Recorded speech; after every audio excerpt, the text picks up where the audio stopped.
बिस्मिल्लाहिर्रहमानिर्रहीम। अस्सलामु अलैकुम अज़ीज़ तलबा, सल्ली अला मुहम्मद व आलि मुहम्मद।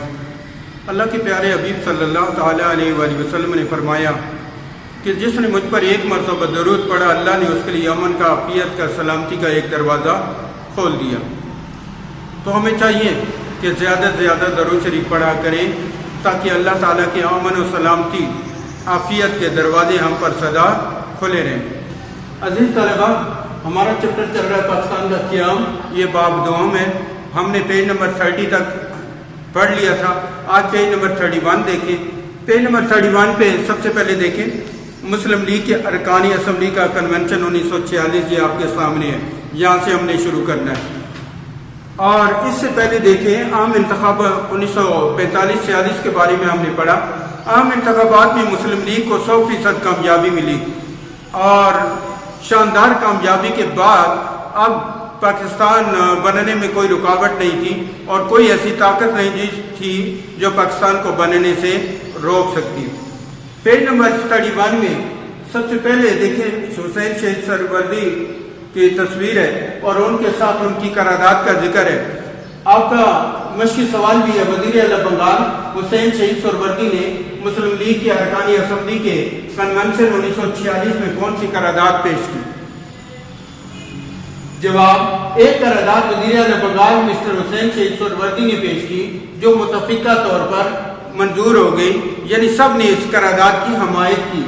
इसमें कहा गया कि शुमाल मशरकी खित्ते में बंगाल, आसाम और शुमाल मगरबी खित्ते में पंजाब सिंध सरहद, जिसे हम खैबर पख्तूनख्वा KP कहते हैं, और बलूचिस्तान को मिलाकर एक आज़ाद और खुद मुख्तार मुमलिकत यानी रियासत तश्कील दी जाए, बना दी जाए और इस बात की हतमी यकीन दहानी कराई जाए कि पाकिस्तान बिला ताकीर बगैर देर किए कायम कर दिया जाएगा।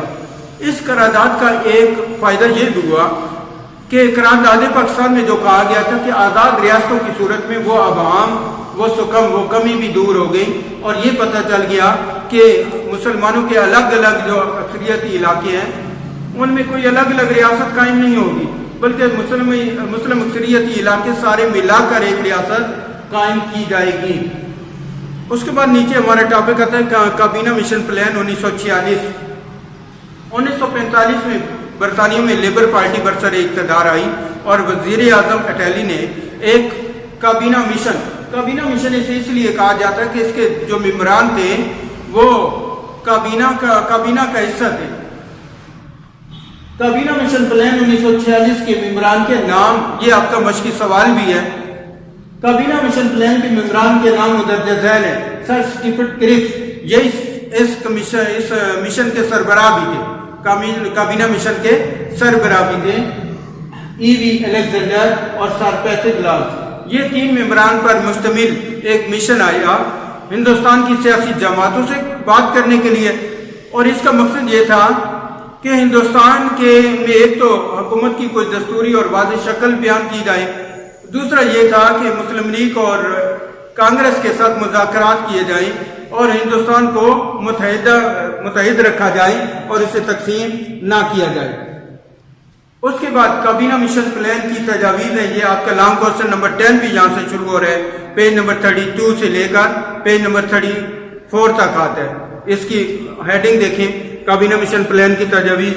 नंबर 1 बड़े सगीर एक यूनियन है। नंबर 2 सूबाई ग्रुपों की तश्कील, और सूबाई ग्रुपों की तश्कील आपका शॉर्ट क्वेश्चन भी है। काबीना मिशन प्लान में सूबाई ग्रुपों की तश्कील बयान करें। काबीना मिशन प्लान ने 3 ग्रुप बनाए थे और उन ग्रुप्स में मुख्तलिफ इलाकों को शामिल करके इनको 3 ग्रुपों में बना दिया। पहला ग्रुप ए में था बम्बई, मद्रास, यूपी, उड़ीसा, बिहार, सीपी, यानी सारे वो इलाके थे जो अब भारत है। तमाम हिंदू अक्सरियती इलाके एक ग्रुप में डाल दिए गए और ग्रुप बी में पंजाब सिंध सरहद, बलूचिस्तान अब उस वक्त तक सूबा नहीं बना था इसलिए वो इसमें ग्रुप में शामिल नहीं था।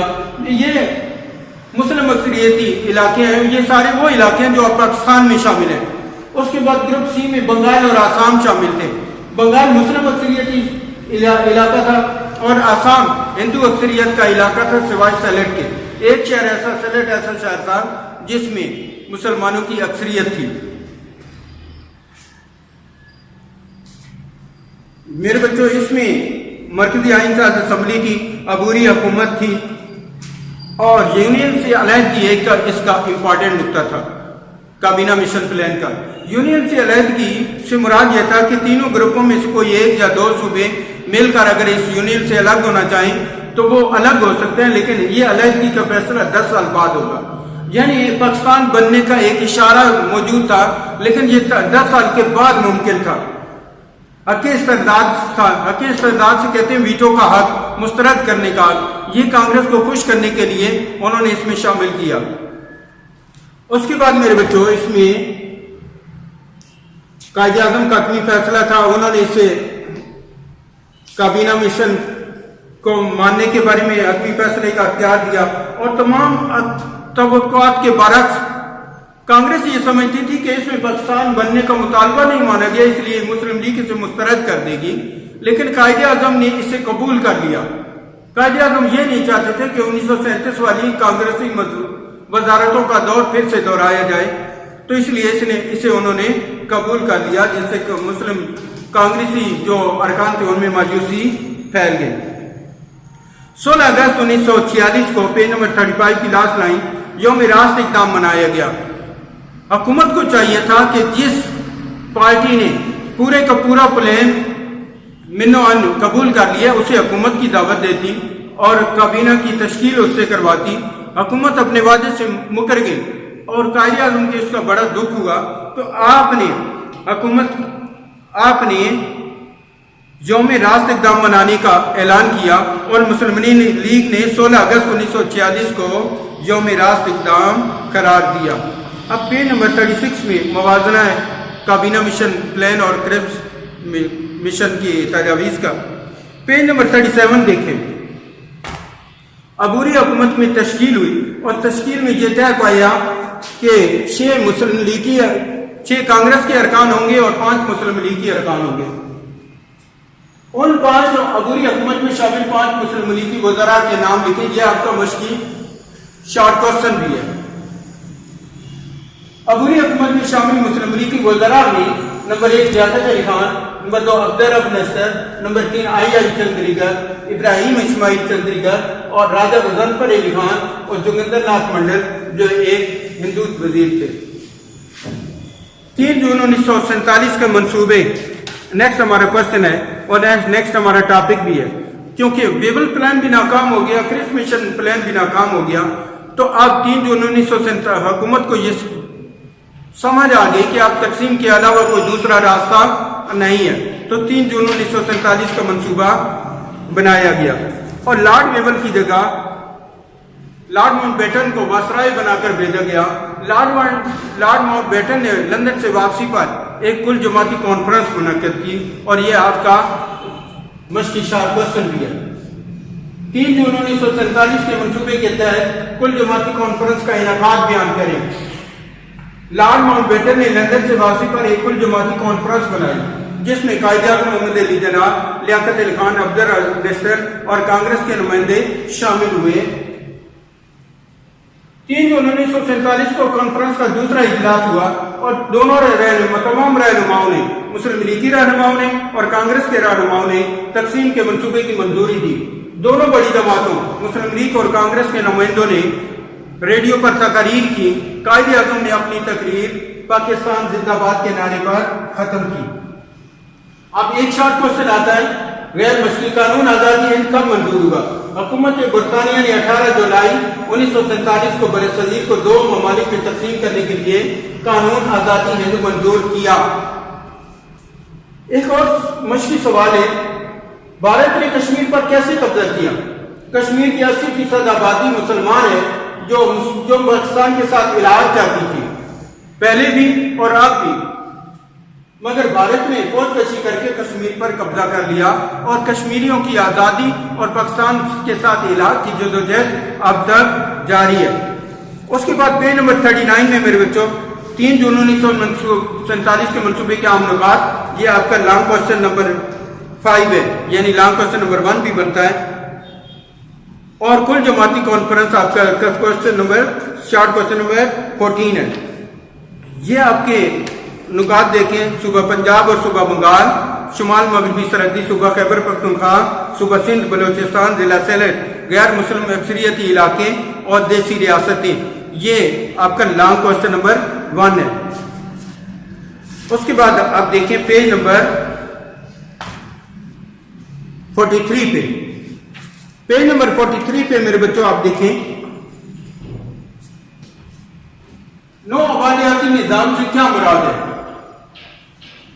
यूरोपीय अक़वाम ने एशिया और अफ्रीका के दीगर ममालिक पर इक़्तिदार कायम करने के लिए जो निज़ाम हुकूमत कायम किया उसे नो आबादियाती निज़ाम कहते हैं। यह निज़ाम वो था कि उन ममालिक पर जिन पर हुकूमत बरतानिया की अमलदारी है, उनके लोगों से और उनके वसाइल से कैसे फ़ायदा उठाया जाए। ये आपका लॉन्ग क्वेश्चन नंबर 9 भी आता है। हिंदुस्तान में अंग्रेज नो आबादियाती निज़ाम, लॉन्ग क्वेश्चन नंबर 9 भी आया आपका, इसको निशान लगा लेंगे। ये पेज नंबर 44 पे आपका 1857 में बड़े सगीर में होने वाले अंग्रेज राज खत्म, यानी ये 1857 में शुरू हुआ और 14 अगस्त 1947 को इसका इख्तिताम हुआ। क्या में पाकिस्तान में कायदे आज़म का किरदार, ये आपका लॉन्ग क्वेश्चन नंबर 8 है और सबसे आम क्वेश्चन है। आपने इसमें पहली लाइन देखी, कायदे आज़म की शख्सियत ने जनूबी एशिया के मुसलमानों की तकदीर बदल दी और अंग्रेजों और हिंदुओं को हिंदुस्तान तकसीम करने पर मजबूर कर दिया। नीचे लास्ट लाइन में देखें, 1913 में सैयद वजीर हसन और मौलाना मोहम्मद अली जौहर के कहने पर मुस्लिम लीग की रुकनियत अख्तियार की और फिर मुसलमानों की तारीख का रुख मोड़ने में लगे। आपकी मुदब्बिराना सियासत ने बरतानवी इस्तेमार की जड़ें हिलाकर रख दी और ज़हूर पाकिस्तान के पास आप पहले गवर्नर जनरल मुकर्रर हुए। आपकी खिदमत में सबसे पहले मीसाक लखनऊ, और ये आपका शॉर्ट क्वेश्चन भी है, कायदे आज़म ने सफीर अमन का खिताब कैसे पाया। तो क्वेश्चन देखें, कायदे आज़म ने सफीर अमन का खिताब कैसे पाया। 1916 में कायदे आज़म ने मीसाक लखनऊ के तहत दोनों कौमों, दो बड़ी कौमों हिंदू और मुसलमान को आपस में मुत्तहिद कर दिया और मुसलमानों के लिए हिंदुओं से जुदागाना इंतखाब का हक मनवा लिया और सफीर अमन का खिताब पाया। उसके बाद पेज नंबर 46 पे देखें, 1919 में सर सिडनी लॉर्ड ने, यह भी आपका शॉर्ट क्वेश्चन भी है, रोल्ड एक्ट 1919 पर कायदे आज़म का मौक़िफ़ बयान करें। 1919 में सर सिडनी लॉर्ड ने एक एक्ट पास करवाया जिसे रोल्ड एक्ट का नाम दिया गया। ये एक काला कानून था। इसमें इंतजामिया को लामहदूद अख्तियार दिए गए और शहरियों के हकूक़ पामाल किए गए। कायदे आज़म ने इसके खिलाफ आवाज़ बुलंद की और हुकूमत बरतानिया से कहा कि जो कौम अमन के ज़माने में काले कानून बनाती है वो महज़िब कौम नहीं हो सकती। यानी जो कौम अमन के ज़माने में अपने शहरियों के हकूक़ को पामाल करती है, उनके हकूक़ का ख्याल नहीं रखती है, वो कभी महज़िब कौम नहीं हो सकती। अजीज़ तलबा, ये आपका चैप्टर नंबर 2 पाकिस्तान का क़याम के जितने भी मुख्तसर सवालात थे और रीडिंग थी वो मुकम्मल हुई।